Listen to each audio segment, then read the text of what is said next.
Om Sam Saraswati Namaha. Namaste. Namaste, everyone. On page 318, the birth of Krishna. Sursen, Ugrasen, and Devak were three cousins born in Mathura from the lineage which had been established by the king Shatrughna, the brother of Ram.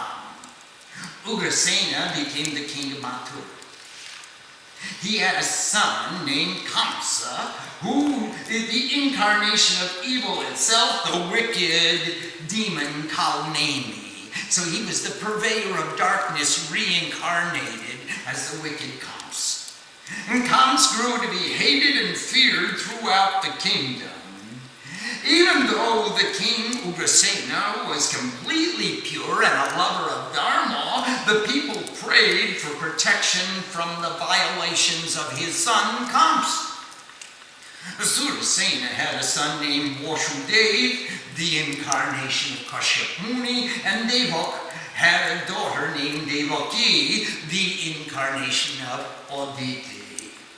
So here was Sursen, Ugrasen, and Devak who gave birth to Vasudeva, Kamsa, and Devaki. By the time Kamsa came of age, he had developed sufficient power to imprison his father and usurp the throne, and then his suppression of Dharma began in earnest. Kamsa prohibited the worship of the gods and all Vedic rites and ceremonies. He imprisoned many rishis, killed many others, and in many ways made his antagonism to religion known. At this time, there were many evil kings born upon the earth, and Kamsa made alliances with them all. Together they oppressed the people of the earth until even the goddess Earth herself appealed to Lord Vishnu to incarnate upon the earth in his form as Krishna, to relieve the sufferings of humanity. Remember, Ka means the cause, and Ri means the Rishi, the Isha, who rules, who perceives. Ra means again, Krishna, he who perceives or rules, again like Ishwar perceives or rules. He's also Kri to do, he is the doer of all action, the performer of all action. One day, Kamsa came to Vasudeva and said, I would like you to marry Devaki. Vasudeva replied, I am already married to Rohini. That doesn't matter, said Kamsa. You will take Devaki also and make our house strong. So here Kamsa wanted to make a political alliance with his cousin, make sure there was no one who had any other claim to the throne. Vasudeva married Devaki. When they had completed the marriage ceremony, a voice cried out from heaven, Kamsa, the eighth son of this union will be the death of you. Kamsa drew his sword and was about to kill Devaki. You can't kill an unarmed woman, your own relative, especially on her wedding day, called Vasudeva. I will give you all the children from our union, but spare the life of my wife.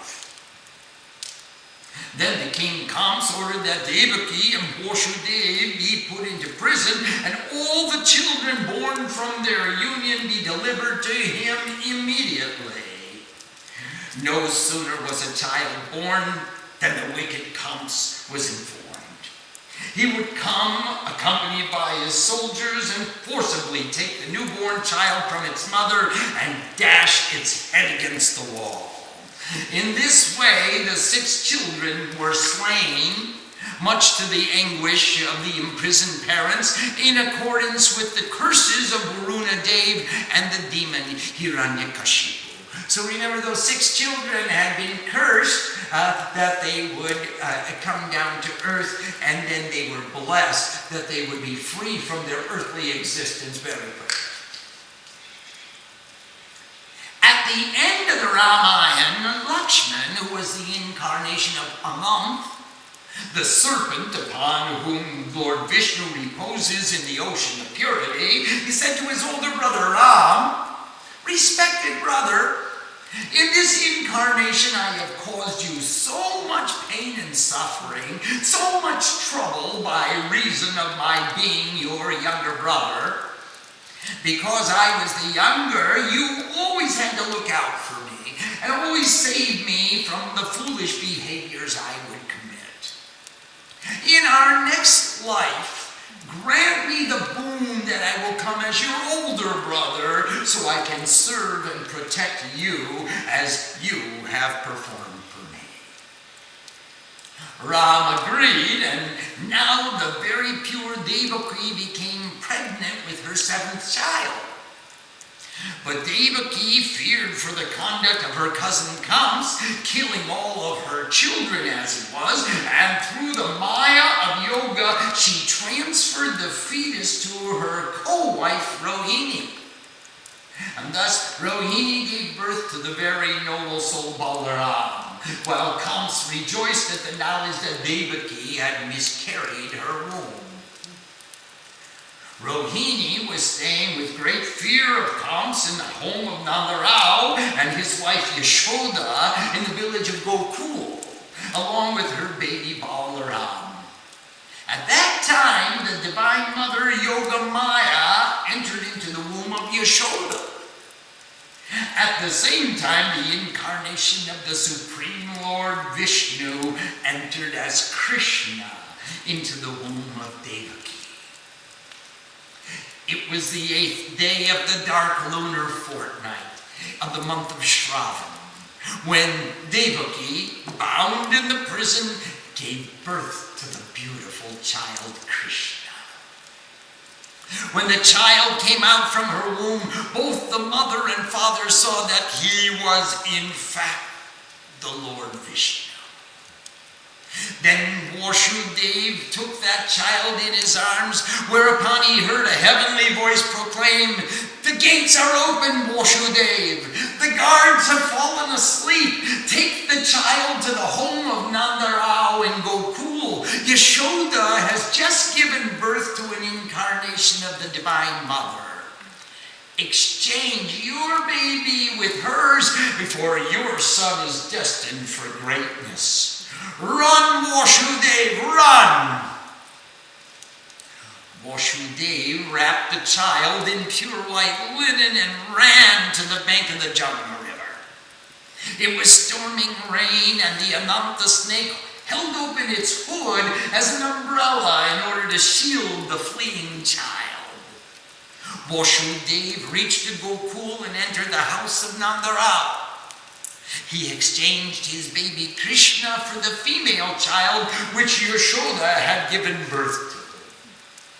Then he returned to the prison cell in Mathura. Immediately the guards awoke and ran to tell Kamsa of the birth of Devaki's 8th child, a girl. Kamsa began to laugh. Then he thought of the heavenly voice and decided that even this girl child must be slain.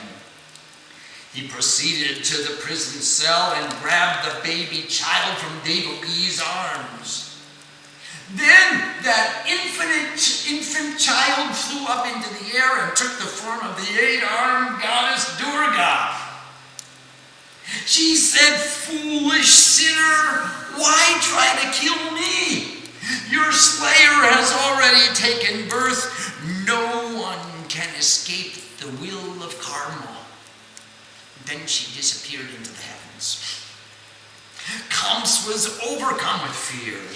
He sent his soldiers to kill all the babies born on that day in Gokul, but miraculously, the child Krishna escaped.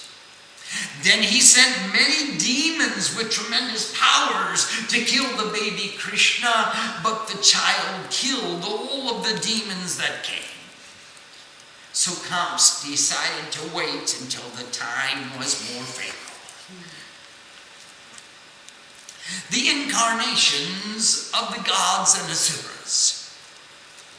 In playing the Leela, the drama of the history of Sri Krishna, many gods and asuras came to manifestation to take place in this drama.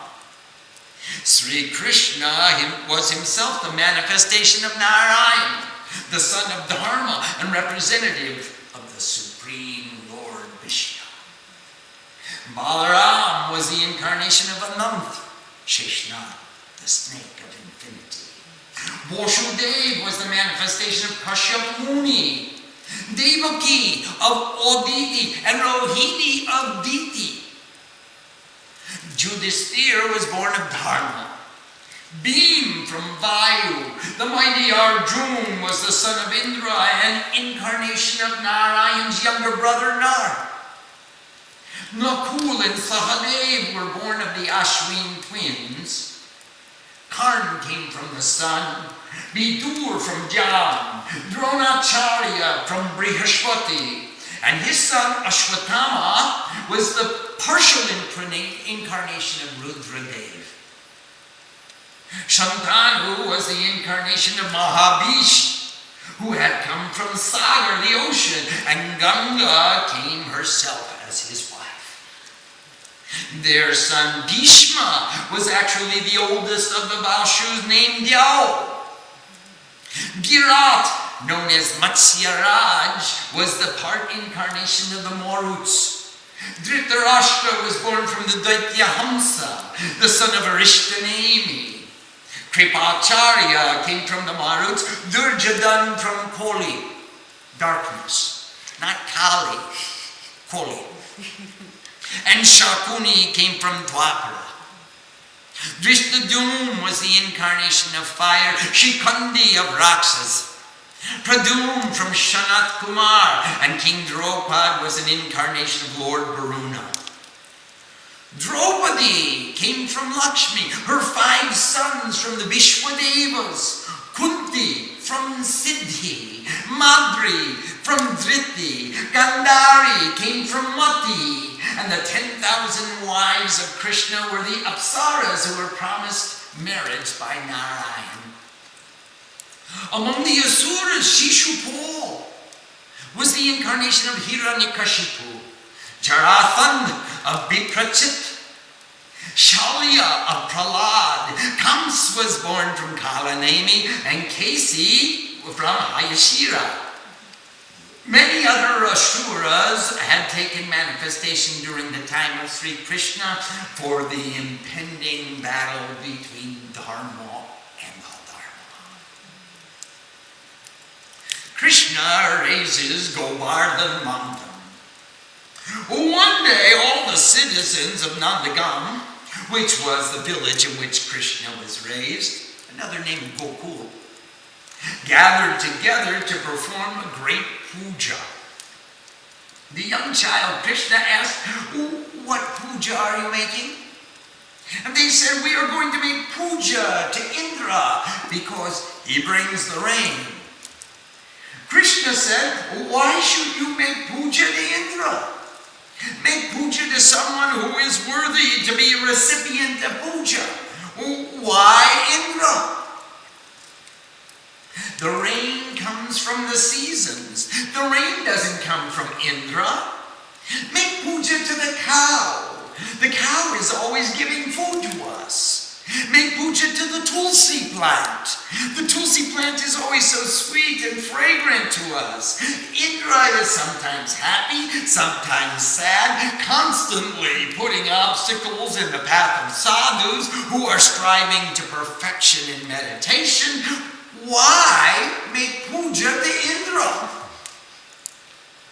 The citizens of Nandagam couldn't argue with Krishna, so Krishna organized a puja and showed them how to make worship of the cow and worship of the tulsi plant. Indra was offended by this insult and said, "I'll show those citizens of the forest, I'll show that Krishna." And he caused it to rain. And it rained so hard that there was no place to take shelter. All the citizens came to Krishna and said, "Krishna, what will we do? It is raining so hard. We have offended Indra. Indra is What shall we do? Where shall we seek refuge? And with one finger the child Krishna lifted up Govardhana Mountain and held it aloft in the sky, making a huge umbrella out of the mountain. All the citizens of the forest came and stood underneath the mountain, along with their cattle, their cows, and all their pets and animals. Krishna said, "Okay, let it rain. But we are not required to bow to Indra." He held aloft the Govardhana Mountain while it rained for 48 hours continuously, causing great floods all around. But all the citizens were dry and they experienced no difficulties at all.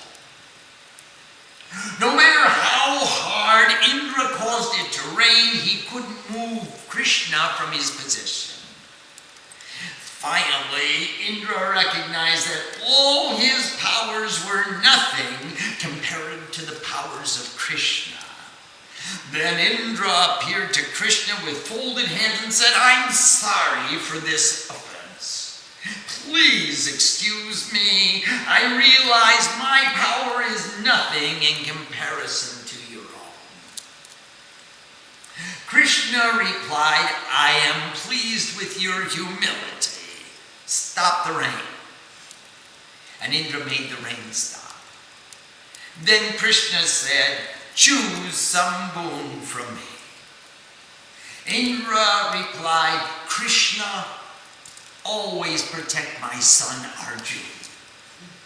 Always be with him and make sure he has no difficulty on this earth." And Krishna proclaimed, "Tathastu, I grant you that boon." Then all the citizens came out from underneath the mountain and looked at the freshness of the forest while Krishna put the mountain back in its original place. The death of Kamsa. By the time Lord Krishna and his older brother Balaram had become young men, Kamsa had become crazed with fear as to when his death would come. No longer could he stand the anxiety of waiting. Finally, he sent for the boys from Gokul and invited them to be present in the royal arena in Mathura. When the two young boys arrived, Kamsa had prepared all manner of treachery in order to secure their death. A mad elephant was to attack them. The strongest warriors in the country were to fight with them, and many devious means were employed to slay the two young cowards. But the two young boys were invincible to every deception.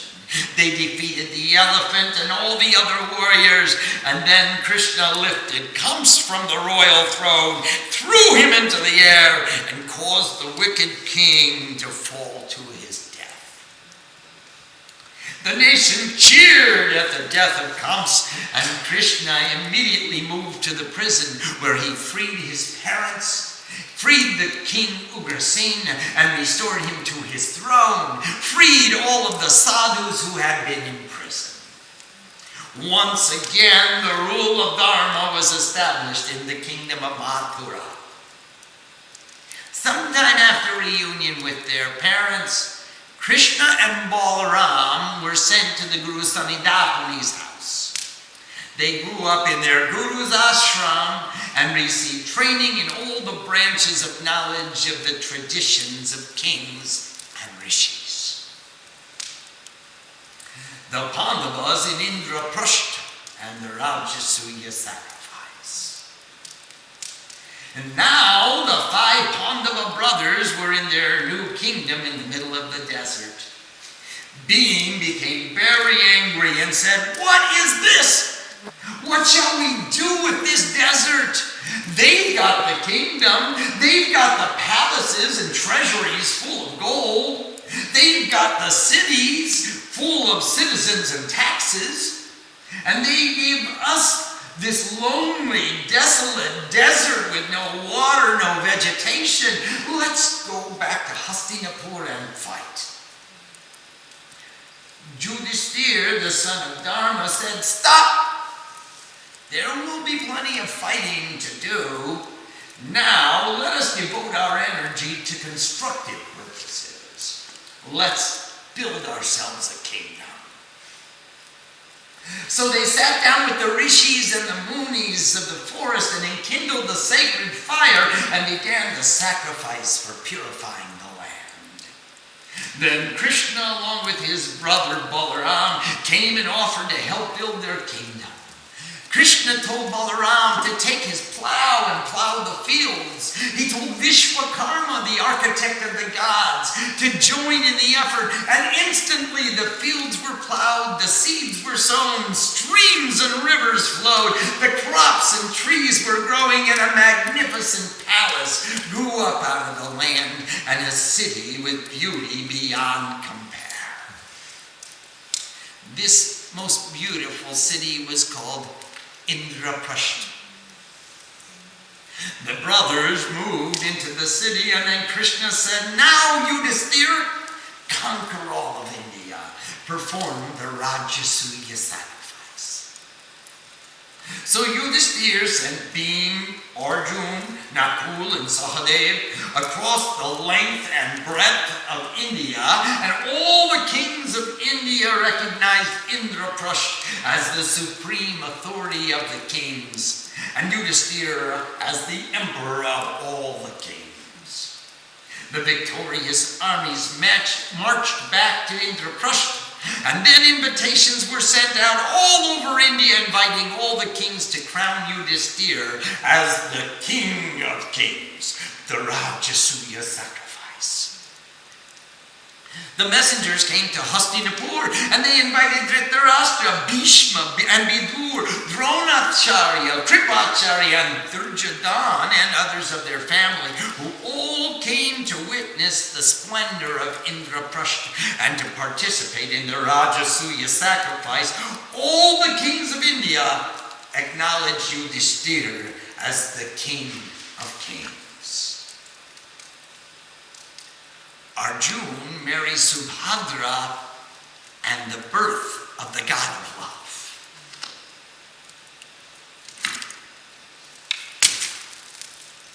After the Pandava brothers performed the Rajasuya sacrifice, Balaram, Krishna's older brother, went to their parents, Vasudeva and Devaki, and said, "You know, I have been thinking about our sister Subhadra. She is an excellent gem among women, and I was thinking that the crown prince of Hastinapur, Duryodhana, would be a fitting husband for her. So if you are in agreement, let us go ahead and fix the wedding." Vasudeva and Devaki, the parents, agreed with him. Then Krishna sent an urgent message to Arjuna. "Arjuna, come quickly and go directly to the temple of the goddess Gauri outside the city gates. I'll make sure Subhadra is there and take her away with you. I don't want Subhadra to marry Duryodhana. She will be happy with you." And Krishna added one little anecdote. He said, "When you drive off in your chariot, make sure Subhadra holds the reins." Arjuna got the message and mounted on his chariot and proceeded directly to the temple of Gauri outside the city gates. It was the morning just before the proposed wedding, and Subhadra, dressed in her fine wedding clothes, went to worship the goddess and pray for salvation. She didn't want to marry Duryodhana. When she was returning from prayer, she had just stepped outside from the temple when she saw Arjuna drive up in his chariot pulled by white horses. Arjuna looked like salvation incarnate. In her hands, she held the wedding garland, which had just been blessed by the goddess, and she looked him straight in the eye and put it around his neck. Arjuna said, "Subhadra, let us go back to our city of Indraprashta." With great joy, Subhadra mounted the chariot, and Arjuna said, "Here are the reins, Subhadra. You drive the horses." Subhadra took the reins, and she started to drive off, while the guards who were attending the princess could do nothing. They ran back to the palace and told Balaram that Arjuna came and stole away the bride. Balaram became extremely angry. That Arjuna will stop at nothing, never stop his enmity with Duryodhana. Every time the two of them come together, there is always going to be some conflict of some sort. Now he's stolen away the bride.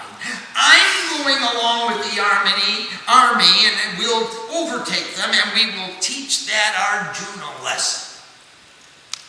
Just then Krishna came and asked guards, who was driving the chariot when they left? The guards replied, the princess was driving the chariot. And Krishna said, Balaram, it seems like Subhadra has stolen away Arjuna, rather than Arjuna stealing away Subhadra. Put your army at rest, put down your weapons, there's no fight here. Our sister has chosen her groom. She has exercised her right as a royal princess to choose her husband herself. Arjuna's child by Subhadra was Abhimanyu. And Abhimanyu was blessed by Lord Shiva, for Abhimanyu was Kamadev, the god of love. The dice of deceit. Duryodhana burned with jealousy and anger. Those people took my half of the kingdom and made it even better than my own. He couldn't think of anything other than plotting how he could deprive his cousins of their kingdom. He decided, along with his uncle Sakuni, that they would invite the Pandava brothers to play dice. Sakuni was a master of trickery and deceit, especially playing with loaded dice. And it was a tradition among the kings of India never to refuse an invitation to dice. Just as a warrior would never refuse an invitation to battle, similarly the kings of India could never refuse the invitation to dice. Bhim said to his brother, "Don't go. They are cheaters and will certainly be cheating us." And Yudhishthira said, "Hastinapur is our family home. How can we doubt our own family? We must go. It is the honor of kings. Where Bhishma is present, where Dronacharya is present, where Kripacharya is present, where Vidur is present, will they allow us to be cheated? We are their own family." And thus speaking, the 5 Pandava brothers, along with Draupadi, went to Hastinapur and entered into the dice game. Shakuni, that cheater, cheated on every roll of the dice. One roll after another, it was double or nothing. The stakes grew and grew until Yudhishthira wagered the kingdom of Indraprashta. And when he lost the kingdom, he wagered his brother Nakul. And when he lost Nakul, he wagered his brother Sahadev. And when he lost Sahadev, he wagered his brother Arjuna. And when Arjuna was lost, he wagered his brother Bhim. And when Bhim was lost, he wagered his own self. And when he lost his own self, he wagered Draupadi. And when Draupadi was lost, there was nothing left to wager. Vidur said to Dhritarashtra, "O king, a daughter of our family, the queen of Indraprashta, is not an item to be wagered. She is not something, not a property that can be traded, purchased, or sold. She is the queen of the land. But Karn remembered the day when he lifted up the bow in the assembly of her marriage, and she said, I'm not going to marry any son of a charioteer. Remembering that insult, he said, any lady who is married to 5 men is not a lady. She's a prostitute, and she deserves no greater respect than any other prostitute. We won her fair and square. Why don't we bring our winnings into our presence? Duryodhana thought that was a very good idea, and he commanded Dushasana, bring Draupadi here into the assembly. We won her fair and square. Bring her here. She now belongs to me. Dushasana immediately went to Draupadi's apartment and said, Draupadi, you are being summoned to the hall of audience in front of the king, Bhishma, Vidur, Dronacharya, and Kripacharya. You were just lost in a game of dice, and now you are the property of Duryodhana. Come before your master. Draupadi said, Dushasana, I have my period right now, and I am not allowed to go outside to meet any of our elders according to our family custom. So how can it be that I will go? I'm not even allowed to touch the feet of the elder ladies. How will I go before the king? Dushasana said, we don't have time for these kinds of problems right now. You come with me or I will drag you by the hair. Draupadi said, Dushasana, I am the queen of this country's royal family. You are my younger brother. If you drag me by the hair, there are 5 Pandavas, my 5 men, who will avenge this insult. Don't think you will get away with it. Dushasana replied, those 5 Pandavas are now the slaves of Duryodhana. They too were lost in the game of dice. Now, either you will come with me nicely or I will drag you by the hair. Draupadi said, Dushasana, this is not the way to talk to your elder sister nor to the queen. Don't think you will get away with this. Dushasana grabbed her by the hair and said, now stop talking and come with me. She said, I am not coming. And he began to drag her by the hair. He dragged her right down the hall, and he dragged her right into the assembly of all the elders, where she fell on the ground. He continued to drag her while the 5 Pandava brothers heard her scream for help, but they were powerless. Kripacharya looked on in disgust, but he was powerless to speak. Dronacharya watched in complete repulsion, yet he was powerless to do anything. Bhishma grabbed his sword in anger, yet he was powerless to speak out because of his vow to protect the king of Hastinapur. When Draupadi was dragged into the middle of the assembly, she said in pitiful tones, elders of Hastinapur, what has happened to Dharma in our country? Is this the way you treat the queen of Hastinapur? Is this the way you treat a daughter of your family?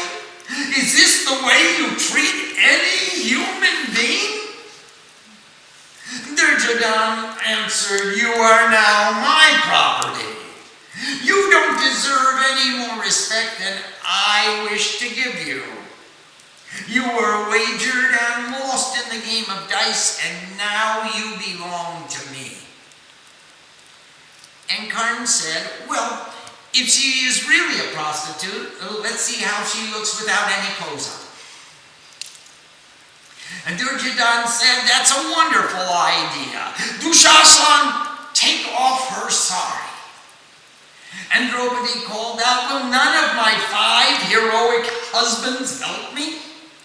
Bhishma, the protector of Dharma? Vidur, the wise and able minister? Will no one come to my rescue? Dushasana grabbed the end of her sari and he began to pull.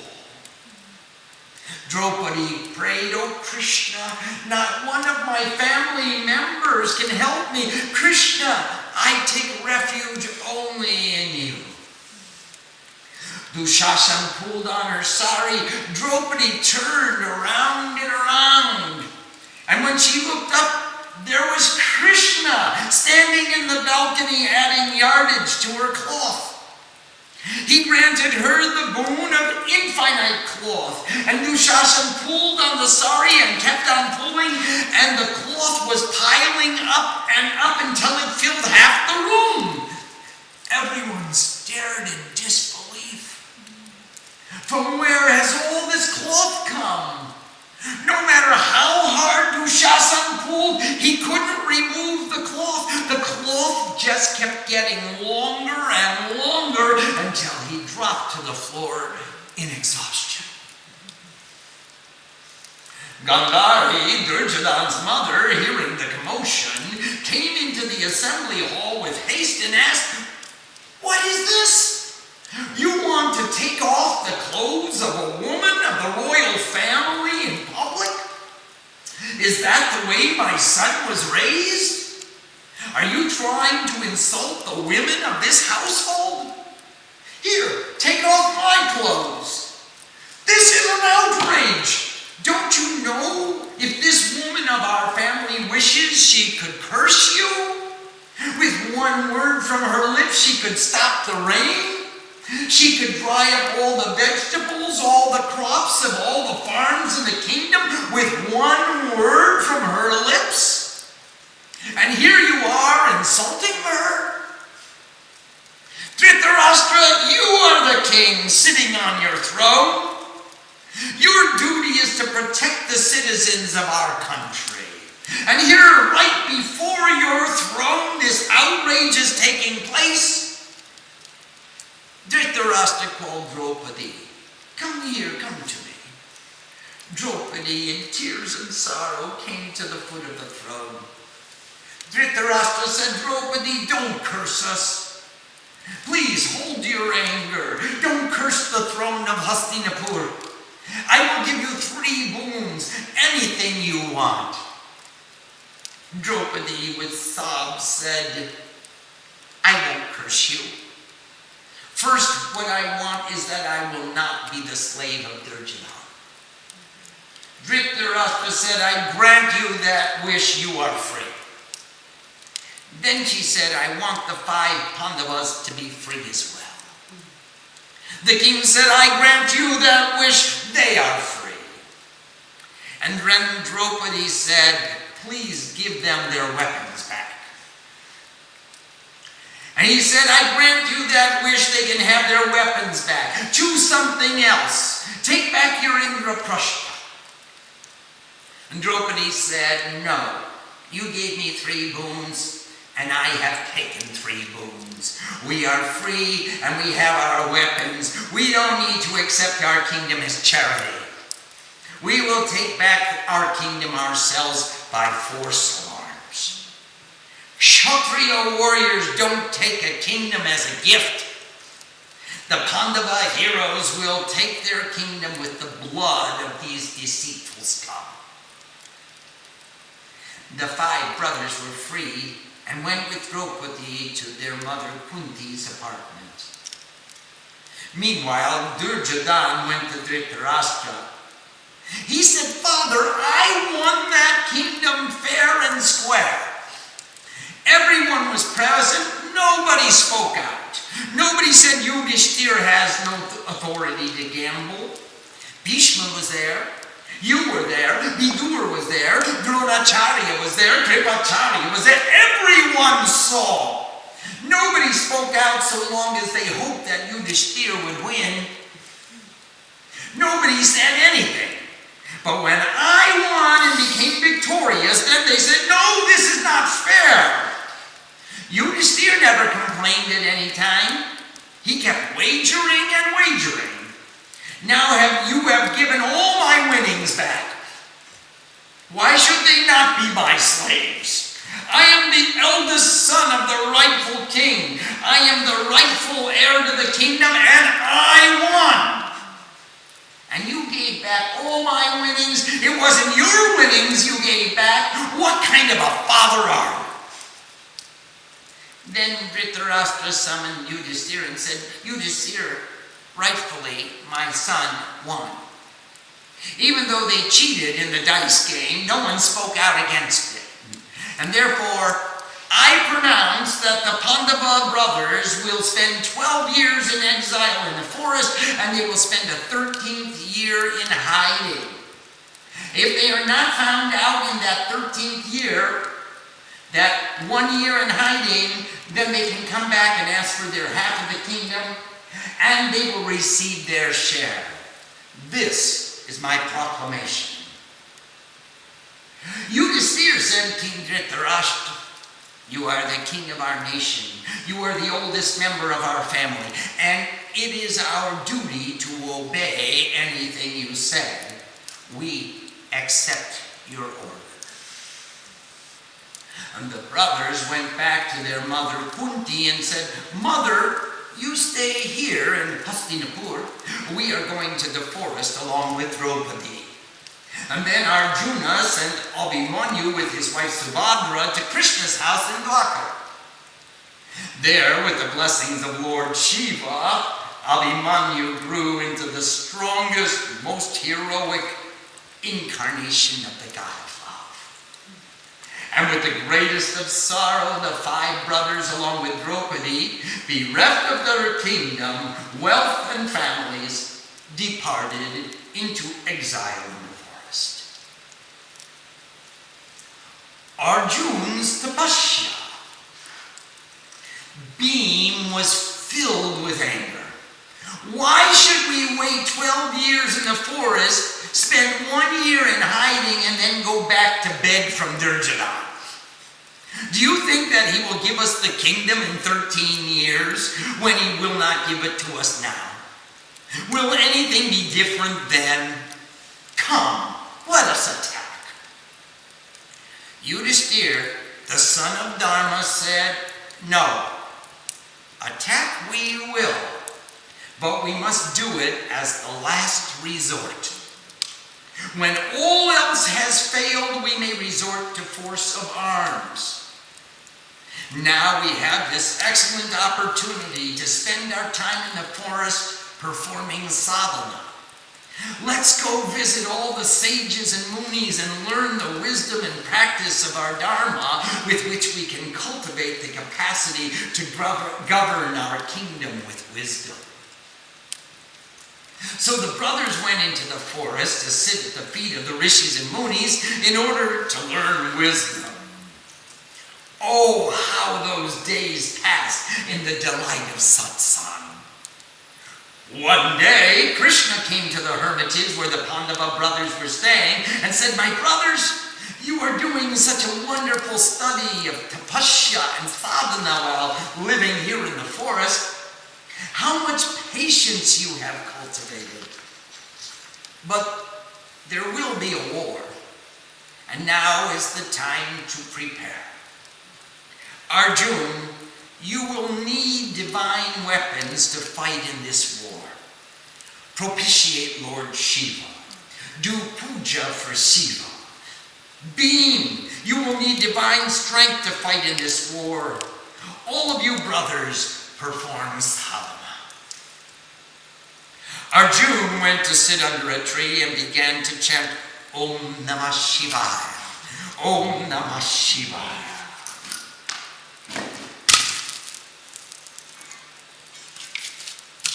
Om Namah Shivaya.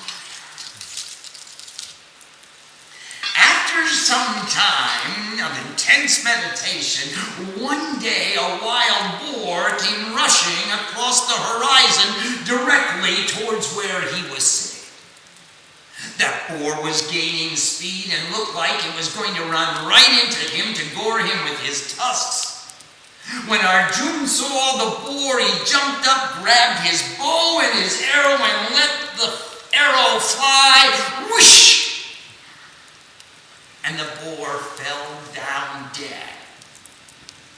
Arjuna walked over to where the animal was lying and saw that there were 2 arrows in the animal. there in the bushes, a native huntsman from the forest called, "Oh, Prince, why are you claiming my trophy?" Arjuna said, "Native hunter, you must be mistaken. This is my trophy." The village hunter said, "Prince, please look at the animal. I believe you will find my arrow sticking in it." "Oh yes, native hunter, I see your arrow just beside my own. This trophy is mine. I am Arjuna, disciple of Dronacharya. I never miss my mark." "But," called the huntsman, "I'm sure this time you must have missed the mark, because it is my arrow that is sticking in the bow." Arjuna said, "No, native huntsman, perhaps you have never heard of Dronacharya, and you don't know his disciple Arjuna, the greatest archer that walks the earth today." The native huntsman said, "You have a big ego for being a little disciple." Arjuna said, "I'm not going to stand your insult," and he raised his bow. The native huntsman split the bow with one arrow, and with more arrows he made a complete silhouette just behind on the tree in front of which Arjuna was standing. Arjuna said, "There are only 3 people in existence who could have done that. The first is Dronacharya, my guru. The second is Bhishma. And the third is Mahadev. And I know you are not Dronacharya. And I know you are not Bhishma. Om Namah Shivaya. I bow to your lotus feet." Arjuna bowed down while Shiva took his real form and said, "Arjuna, I am pleased with your tapasya. Choose from me a wish." And Arjuna said, "Mahadev, Shiva, there is going to be a fight. Krishna told me we must get divine weapons, and he told me to pray to you." Shiva replied, "Arjuna, I give you the Pashupati weapon, my own divine arrow. But I suggest you go to Indra to get more divine weapons. I bless you. You will be victorious." Receiving Shiva's blessing, Arjuna sat in the deepest meditation and ascended to the Indralok, where he met Indra and said, "Indra, my father, Mahadev has sent me. I am to receive the divine arsenal of weapons. There's going to be a fight." Indra said, "Stay here and study for some time." And Arjuna began his study. Bhim invites Hanuman.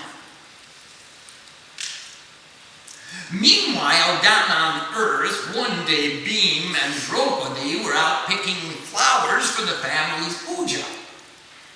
Draupadi found a lotus that was so beautiful. She said, "Bhim, look at this lotus. Have you ever seen a lotus like this? Isn't this the most beautiful lotus that you have ever seen? Bhim, see if there are any more lotuses like this. I'm going to take this lotus back to the hut where we are all living and offer it in the puja. You go on ahead and see if you can find some more lotuses like this one." Bhim said, "Okay," and went off to search for more.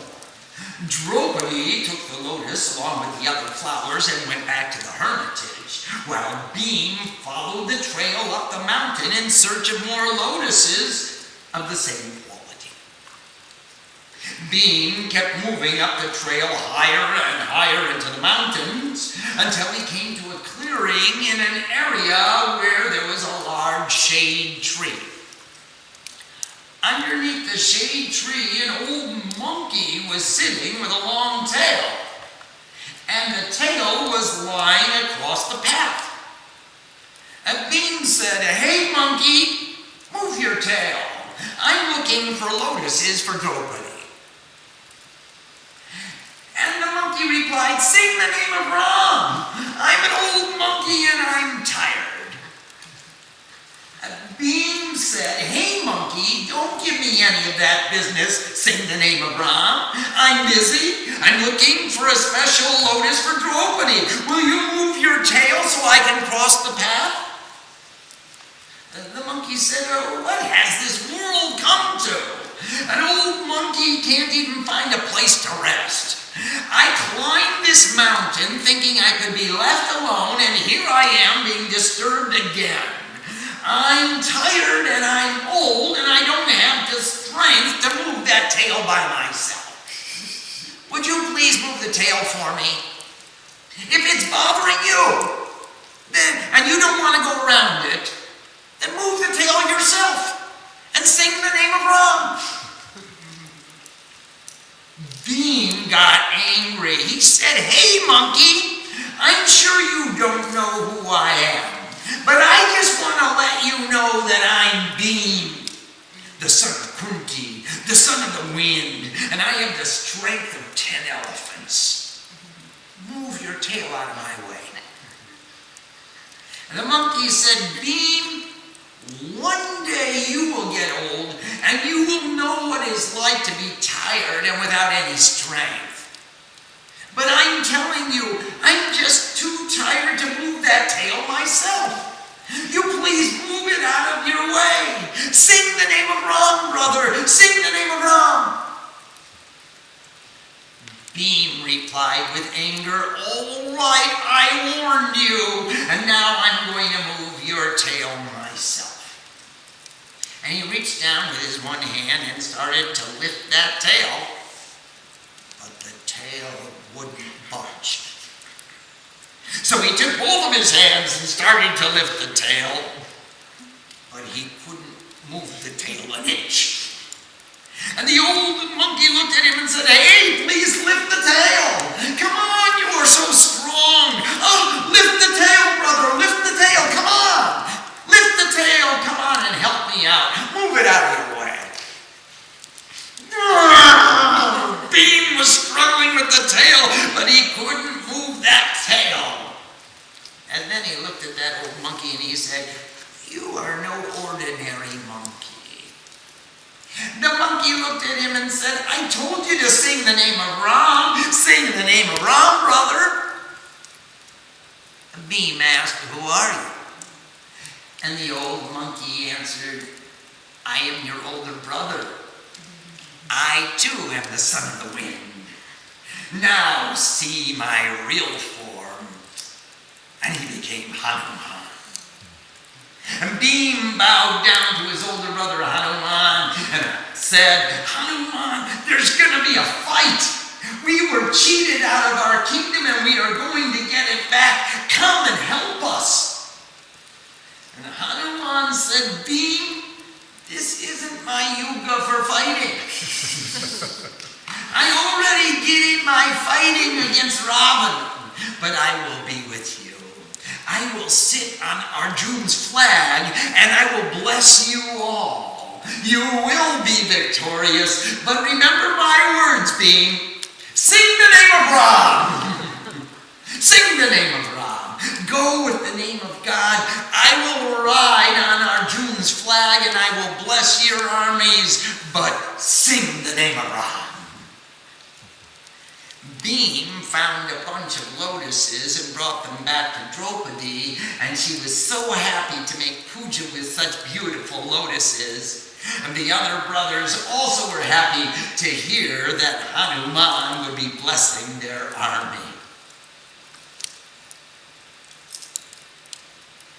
Om Sam Saraswati Namaha. Namaste.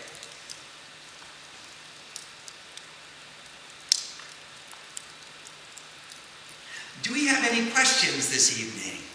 Swamiji, I have a question about Yudhishthir. Yes. It appears that he lost his discrimination either before going to the Duryodhana's kingdom or during the game of dice. Yes.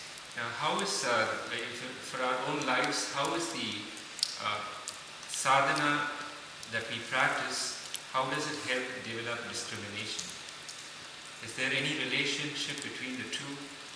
There's a definite relationship between sadhana and discrimination. First of all, in order to desire to perform sadhana, you must have some goal or some value system which is inspiring within you, even the very thought that you will perform some spiritual discipline to purify yourself even more. And that gives you criteria by which to discriminate. You create your whole value structure from the criteria, what is your goal, what is your value, what is important to you, what kind of lifestyle do you choose to live in this incarnation. Now that's not to say that something might not come between us and our discrimination and obscure the discrimination, but it does suggest that we have values, and we have a sadhana which reinforces those values. So when we start doing sadhana, we cultivate the spiritual values, and we determine for our life what is important for us, what is it valuable to us. For Yudhishthira, the truth was more valuable, and the code of kings was more valuable. The reliance upon his family members present in the gambling hall was more valuable than the kingdom or his freedom itself. He said, my family members are there, they're going to look out for our welfare. I'm going to trust them completely to guide our lives in the most efficient way to achieve our purpose in life. I don't have to defend myself. My guru is there to defend for me.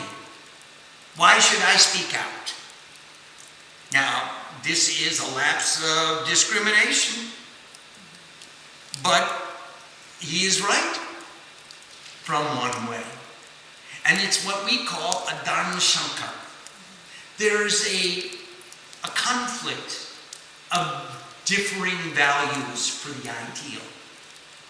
All of us have several relationships, and it's not possible to honor every relationship at the same time.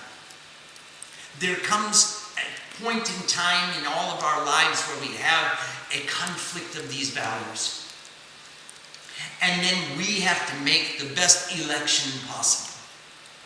Yudhishthira's election was not appropriate from our perception. But his guru was there, his grandfather was there, the prime minister was there, the king was there, the oldest member of their family was there guiding the entire proceeding. Why would he speak out against their activities? That was his determination. Each of us in our own circumstances will be required to make our own determination as to what is my dharma in this situation. Many people thought that Ram's dharma, his highest ideal of perfection, was to protect his wife and protect his children. And Ram thought, no, a king means I'm a sannyasi. I have nothing of my own. Everything I hold in trust on behalf of my kingdom. My duty is to my people, not to my family. And so he let his wife go into the forest by herself while he administered the kingdom. And he chose that as his dharma. That was his election. Whether you agree with his decision or not, thousands of years later, we're remembering Ram for the nobility of his decision and for the commitment. Would that we have such leadership today that would give up all of their personal attachments in sacrifice for the welfare of the people. If only we had, then what kind of a nation would we live in? It would be, again, a nation like the kingdom of the righteous, Ayodhya, a nation of peace, where all the citizens are privileged to follow the examples of their leadership. Now, that was Ram's determination. Some of the wives, some of the husbands, some of the children would say, hey, no, your duty is to protect your wife. Your duty is to raise your children and provide for them. How can you let your wife and children go into the forest while you live in the kingdom? You live in the palace. Every one of us will try to judge from our point of view. But what's really compelling is when we ourselves are faced with that conflict of values, that conflict of dharma, that says that what shall we do? What is our highest ideal of perfection? And then we will make that determination for our own selves, regardless of how others feel about our decision. That's what sadhana will do. Will give us that inspiration, that gives us the understanding, gives us the examples throughout history of other people who made their determination in their way. Could we possibly surrender our selfish attachments for the benefit of a greater good? That's what the sadhana will do for us. Are there other questions? Swamiji, Krishna, a little boy lifting a mountain with his little finger for 2 days and 2 nights. How do we understand that? Can God do any miracle? Is that? Every miracle. In fact, God comes to us in the form of miracles.